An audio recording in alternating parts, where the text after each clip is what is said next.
Easy notes for your online study channel आप सबके अपने यूट्यूब चैनल पे आप सभी का बहुत बहुत स्वागत है।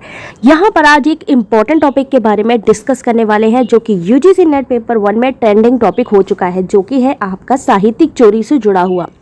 साहित्यिक चोरी के नियम, साहित्यिक चोरी के जो पनिशमेंट्स हैं, ये सारी चीज़ें हम इस वीडियो में बताने वाले हैं। तो जरा जल्दी से यहाँ पर साथ साथ पढ़ते भी जाइए और समझते भी जाइए।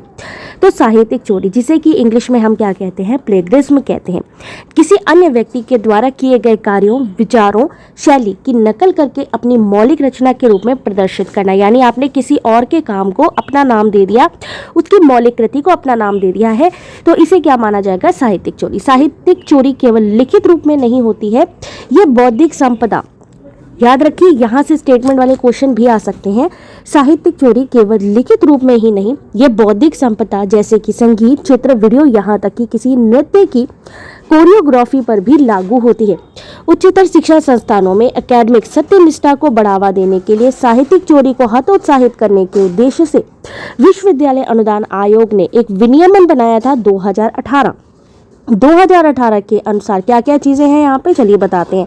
यहाँ पर इन्होंने 4 स्तर बताए हैं साहित्यिक चोरी के: शून्य स्तर, प्रथम स्तर, द्वितीय स्तर, तृतीय स्तर। प्लेगरिज्म विनियमन 2018 के अनुसार यदि शैक्षिक समुदाय का कोई सदस्य उपयुक्त प्रमाण पत्र के साथ संदेह व्यक्त करता है किसी शोध दस्तावेज में साहित्यिक चोरी का कोई प्रकरण बनता है, तो वह इस मामले की जानकारी विभागीय शैक्षिक सत्यनिष्ठा पैनल को देगा। ये पैनल शिकायत प्राप्ति पर मामले की जांच करेगा और उच्चतर शिक्षा संस्थान की संस्थागत शैक्षिक सत्यनिष्ठा नाम सूची को अपनी सिफारिश सौंपी जाएगी। साहित्यिक चोरी एक प्रकार की कैसी चोरी है, बौद्धिक चोरी है। यूजीसी साहित्यिक चोरी संबंधी दिशा निर्देश प्रदान किए हैं जिससे कि साहित्यिक चोरी पर लगाम लगाने का प्रयास किया जाए। तो यहाँ पे साहित्यिक चोरी में क्या आता है, आपका सत्यनिष्ठा, मौलिक रचना, शोध दस्तावेज प्रावधान किसी के भी आप इस्तेमाल नहीं कर सकते हैं अपने नाम से। यहाँ पर प्लेगरिज्म कहा गया है इंग्लिश में साहित्यिक चोरी को, जिसका आशय किसी अन्य व्यक्ति द्वारा किए गए कार्य, विचार, शैली की नकल करके अपनी मौलिक रचना के रूप में प्रकाशित करना। साहित्यिक चोरी उस समय मानी जाती है जब हम किसी के द्वारा रचित साहित्य को बिना उसका संदर्भ दिए यानी बिना उसके नाम से प्रकाशित करवा लेते हैं। साहित्यिक चोरी बौद्धिक संपदा की चोरी मानी जाती है। ये साहित्यिक चोरी सभी प्रकार की पांडुलिपियों पर भी लागू होती है, जिसमें कि शोध लेख, शोध पत्र, शोध निबंध, पुस्तक प्रकाशन, पुस्तक का कोई अध्याय और इसी प्रकार का मूल्यांकन कार्य जो उच्चतर शिक्षा संस्थान के विद्यार्थियों, शोधकर्ता या अन्य कर्मचारियों के द्वारा शोध स्तर की डिग्रियों को प्राप्त करने या अन्य उद्देश्यों हेतु तैयार किया जाता है। इसके अंतर्गत आवधिक पत्र, परियोजना रिपोर्ट, पाठ्यक्रम संबंधी कार्य, निबंध, उत्तर पुस्तिकाओं को शामिल नहीं किया जाता है। इसमें क्या क्या चीजें शामिल नहीं की जाती, इसको पॉइंट आउट कर लीजिएगा। पाठ्यक्रम संबंधी कार्य, परियोजना रिपोर्ट, उत्तर पुस्तिकाएं, निबंध। साहित्यिक चोरी केवल लिखित रूप में ही नहीं होती है बल्कि यह बौद्धिक संपदा के रूप में भी होती है, जो कि आपकी संगीत हो गई, चित्र, वीडियो या फिर किसी नृत्य की कोरियोग्राफी पर भी लागू होती है।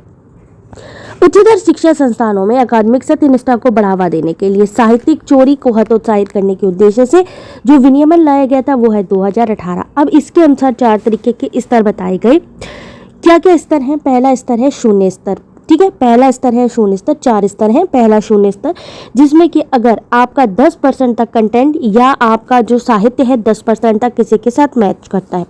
प्रथम स्तर में 10 से 40%, द्वितीय स्तर में 40 से 60% और तृतीय स्तर में अगर आप 60 से ज़्यादा समानता पाई जाती है आपके कार्य में किसी और के कार्य की, तो वहां पर साहित्यिक चोरी को माना जाता है।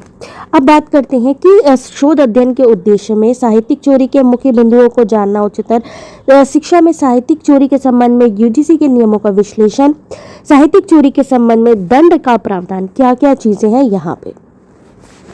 तो सबसे पहले अनुसंधान पद्धतियों की बात करते हैं। यह शोध पत्र विशेष रूप से उच्चतर शिक्षा में साहित्यिक चोरी यूजीसी के नियमों के विश्लेषण प्रावधानों पर केंद्रित है।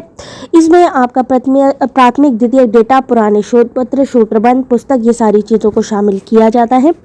इसमें अगर आपसे पूछा जाए कि विनियमन 2018 के उद्देश्य क्या है, यानी ये जो साहित्यिक चोरी रोकने के लिए विनियमन बनाया गया था, क्या उद्देश्य है, तो अकादमिक सत्यनिष्ठा, साहित्यिक चोरी, इन सबको रोकना, ठीक है, संस्थानात्मक तंत्र को स्थापित कर साहित्यिक जो चोरी है उसके, यानी अल्टीमेटली यहाँ पे साहित्यिक चोरी को रोकने का काम करना।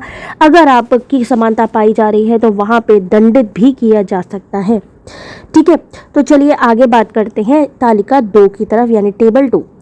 टेबल 2 पहले मैं आपको बताया कि 4 स्तर होते हैं, कितने कितने 10%, 10 से 40, 40 से 60, 60 से ज़्यादा। लेकिन यहाँ हम जब शोध प्रबंध और शोध निबंध की बात करते हैं तो दंड क्या हो सकते हैं। अगर 10% तक समानता है यानी प्रथम स्तर में, यानी शून्य स्तर में 10% तक अगर समानता है तो दंड का कोई प्रावधान नहीं है। लेकिन अगर मान लीजिए आपका शोध प्रबंध या शोध निबंध किसी से 10 से 40% मिल रहा है तो आप प्रथम स्तर पे हैं और वहां पर अधिकतम 6 महीने की विनिर्धारित अवधि के भीतर संशोधित आलेख जमा करने के लिए कहा जा सकता है, यानी आपको एडिट करने के लिए कहा जा सकता है, मॉडिफाई करने के लिए कहा जा सकता है आपके शोध को, आपके आर्टिकल को। द्वितीय स्तर 40 से 60%, जिसमें 1 साल की अवधि के लिए आपको अपना आर्टिकल जमा करने के लिए वंचित किया जा सकता है। वहीं तीसरा स्तर अगर 60% से ज़्यादा की समानता है तो आपको एमफिल पीएचडी एडमिशन भी रद्द किया जा सकता है शोध प्रबंध और शोध निबंध के मामले में। वहीं अगर हम बात करते हैं शैक्षिक और शोध प्रकाशनों के मामले में, एक तालिका वो थी, यानी एक टेबल वो था जहां पे आपके निबंध की बात हो रही है, आर्टिकल की बात हो रही है, लेकिन यहाँ पब्लिकेशंस की बात हो रही है। तो यहाँ पे शून्य स्तर 10% की समानता है तो दंड का कोई प्रावधान नहीं है। प्रथम स्तर में 10 से 40% एकेडमिक रिसर्च पब्लिकेशन को स्वीकार नहीं किया जाएगा, ऐसे छात्रों को पांडुलिपि वापस लेने को कहा जाएगा। 40 से 60% है द्वितीय स्तर, यानी कि स्तर सेम रहेंगे, ठीक है। यहाँ पे जो प्रावधान है वो थोड़े से यहाँ पे चेंज हो जाएंगे जब शैक्षिक शोध प्रबंध की बात करेंगे और जहाँ पे हम निबंध की बात करेंगे अलग अलग, ठीक है, ठीक है। तो यहाँ पे द्वितीय स्तर में पांडुलिपि वापस लेने को कहा जाएगा। एक वार्षिक वेतन के वृद्धि के अधिकार से भी वंचित किया जाएगा। 2 वर्ष की अवधि के लिए उन्हें एमफिल पीएचडी का पर्यवेक्षण करने की भी अनुमति नहीं दी जाएगी। तृतीय स्तर कहा जा रहा है, लेकिन ये लेवल 4 है, ये भी याद रखिएगा। इसमें जो पब्लिकेशन है पांडुलिपि वापस लेने के लिए कहा जाएगा। 2 वर्ष वार्षिक वेतन वृद्धि के अधिकार से वंचित किया जाएगा। 3 वर्ष की अवधि के लिए किसी नई एमफिल पीएचडी का पर्यवेक्षण करने की भी अनुमति नहीं मिलेगी। किसके अनुसार? विनियमन 2018। तो अभी तक हमारे पास सिर्फ एक तालिका रहती थी, ये वाला टेबल रहता था जिसको हम लोग कंसिडर करते थे। लेकिन अब इस चीज़ को भी ध्यान रखिए कि शोध प्रबंध शोध निबंध के लिए अलग यहाँ पे प्रावधान है, वही शैक्षिक और शोध प्रकाशनों के लिए एक अलग यहाँ पर जो है प्रावधान किए गए हैं और इन दोनों को ही आपको यहाँ पर पढ़ना है। जिसको भी ये कंप्लीट पीडीएफ चाहिए जिससे कि डिटेल आप लोग पढ़ सके, आप हमारे टेलीग्राम पे इसको ले सकते हैं। ये कंप्लीट जानकारी यहाँ पर आपको दी गई है, यानी आप किसी की नकल नहीं कर सकते हैं। आप जो भी अपना रिसर्च थीसिस आर्टिकल सबमिट करते हैं या पब्लिकेशन से संबंधित कोई भी चीज़ प्रकाशित करवाते हैं तो वहाँ पर आप किसी की साहित्यिक चोरी नहीं कर सकते, जिससे कि आपकी कंटेंट की जो है वैलिडिटी बनी रहे, सत्यनिष्ठा बनी रहे।